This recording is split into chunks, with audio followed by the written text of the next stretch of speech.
Welcome to Success Weekly with James Tharris, a weekly dose of thought-provoking ideas and helpful tips on improving your mindset. And now, here's your host, James Tharris. Hello and welcome to another episode of Success Weekly with your host, myself, James Tharris.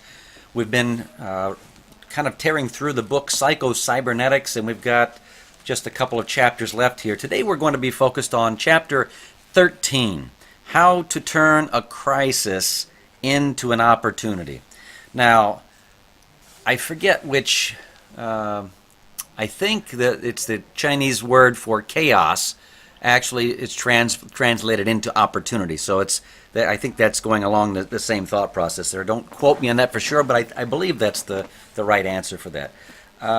Okay, so I'm just going to read through here and look at a couple of things that I've highlighted and speak off the cuff about these. So let's see. First one says practice without pressure. Not sure why I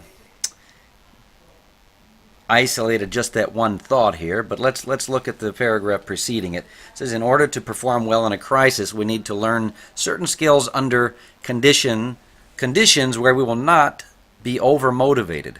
We need to practice without pressure. We need to learn to react to crisis with an aggressive rather than a defensive attitude, to respond to the challenge in the situation rather than to the menace, to keep our positive goal in mind. We need to learn to evaluate so-called crisis situations in their true perspective, to not make mountains out of molehills, or to react as if every small challenge were a matter of life or death. Wow, that is good stuff right there. So I know a lot of people, and I've known a lot of people in my life that fall into that category. And as soon as something happens, they feel like the world is ending around them, and it can be the smallest little thing. But it goes back to, I think was last podcast we talked about, it's how you respond to things. So there's a lot of things that can happen to us in our life, and it might be things that are well out of our control. We really can't control it.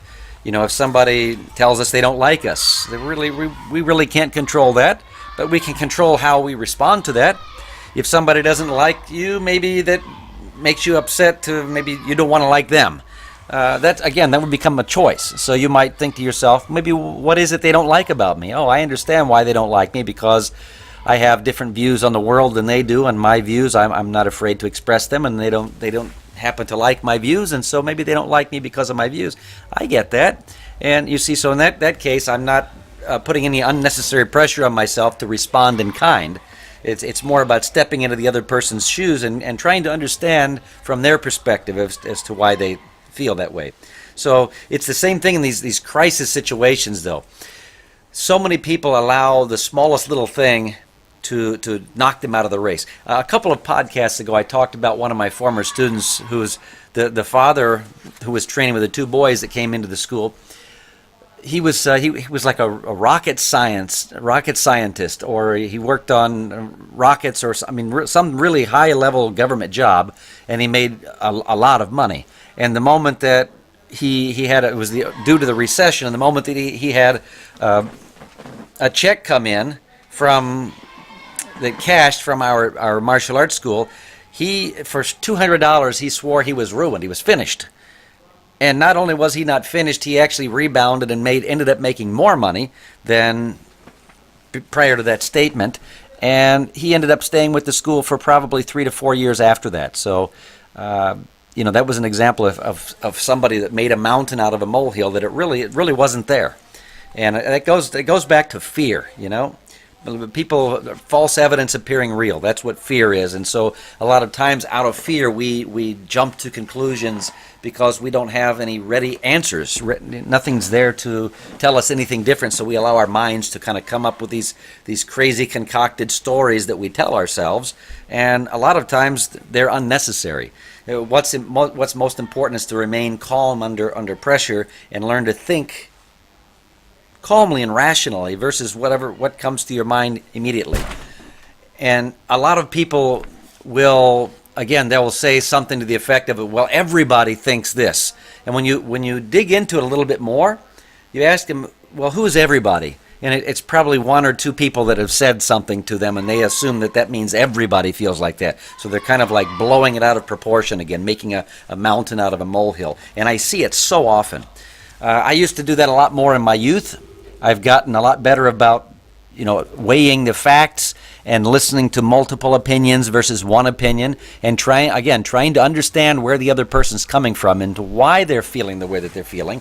So to really discover whether or not I should feel anything more than I am feeling about a certain situation, right? So anyway, let's continue here.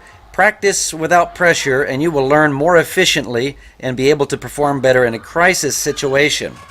Now, I have to say I agree with that to a certain degree, but I also disagree with that a little bit as well. Let me read that again. Practice without pressure, and you will learn more efficiently and be able to perform better in a crisis situation.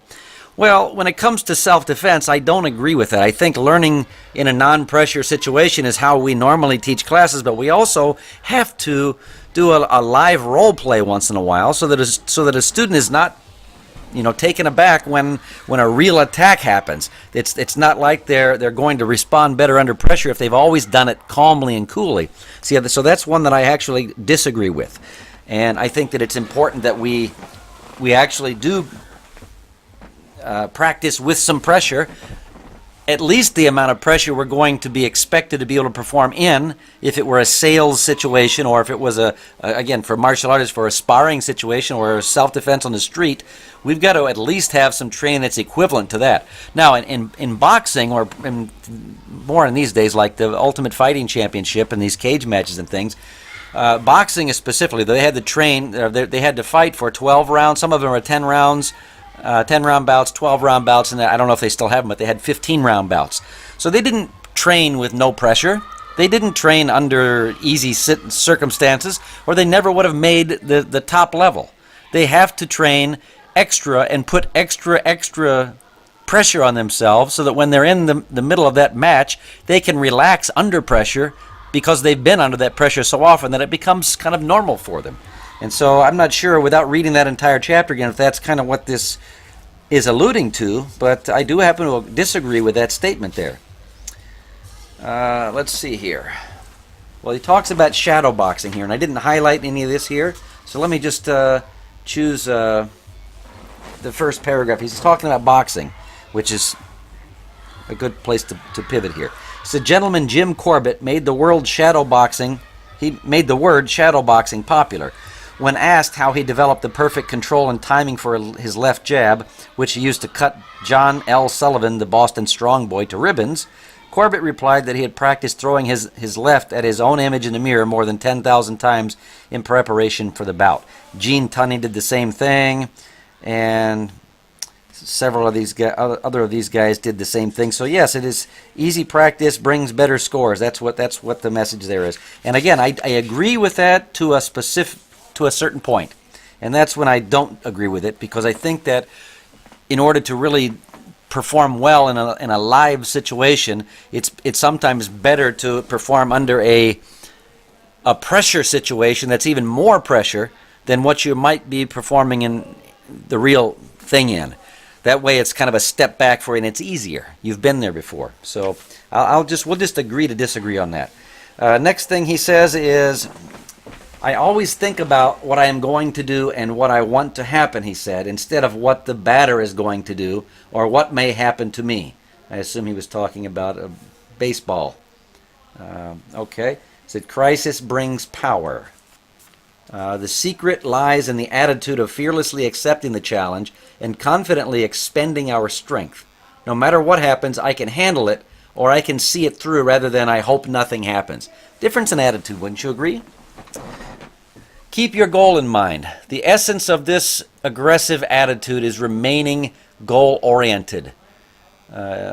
You intend to go through the crisis experience to achieve your goal. If you can do this, this crisis situation itself acts as a stimulus which releases additional power to help you accomplish your goal. And he's kind of saying the same thing I said there, which is in a crisis situation. So there's no crisis situation that I can think of where there's no pressure. I mean, that's kind of what a crisis situation is the pressure situation. So he is talking about, learning to function under stress.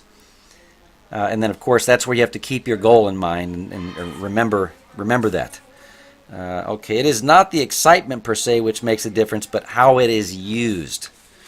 And let's see, one more here. It says, what have you got to lose? Close scrutiny will show that most of these everyday so-called crisis situations are not life or death matters at all, but opportunities to either advance or stay where you are. For example, what is the worst that can happen to a salesman? He will either get an order or come out better off than he was. Or he will not get the order and be no worse off than before he made the call. One salesman I know doubled his income after he was able to change his attitude from a scary, panicky, everything depends upon this outlook to the attitude of, I have everything to gain and nothing to lose. And that's kind of the key to sales, is learning how to take those no's and keep trucking along until you finally get a yes. So that's what today's chapter is all about. And I hope you guys picked up a few things from this. If you have some additional thoughts on it yourself and some experiences, I'd love to hear about those in the comments. And if you found this of any value, please let me know what you enjoyed about it. And feel free to like this and share it with friends. I'll talk to you next week.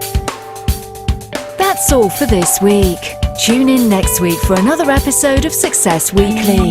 Do you have an idea you'd like James to talk about in an upcoming episode? Post your comments and be sure to share this podcast with friends.